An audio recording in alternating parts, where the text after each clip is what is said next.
Isa sa pinakaimportanteng larawan ng pag-ibig ni Jesus, ang kwento ni Prophet Hosea. Si Hosea, isang propeta ng Diyos, inutusan ni Lord na pakasalan si Gomer, isang babaeng makasalanan, isang prostitute. Grabe, di ba? Kung isipin mo, Lord, bakit siya? Wala na bang iba? Pero merong dahilan si God. Kasi gusto niyang ipakita kung gaano kalalim ang pag-ibig niya para sa atin. Si Hosea, kahit paulit-ulit siyang niloloko ni Gomer, kahit iniwan siya nito para sa ibang lalaki, minahal pa rin niya. At nung naubos si Gomer, bumalik siya sa pinakailalim. Pero alam mo kung anong ginawa ni Hosea? Binili niya ang asawang si Gomer. Binayaran niya para makuha ang asawa na kanya na dapat talaga. So parang ganun din ang pag-ibig ni Jesus para sa atin. Kahit paulit-ulit tayong lumalayo, nilalapitan pa rin niya tayo.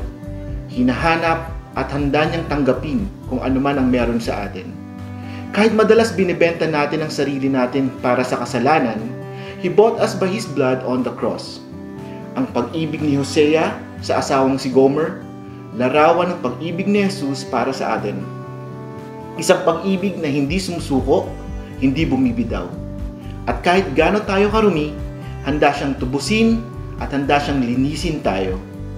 So kung feeling mo, masyado ka ng malayo, masyado ka ng marumi para kay Lord, always remember this. Hindi siya napapagod magmahal.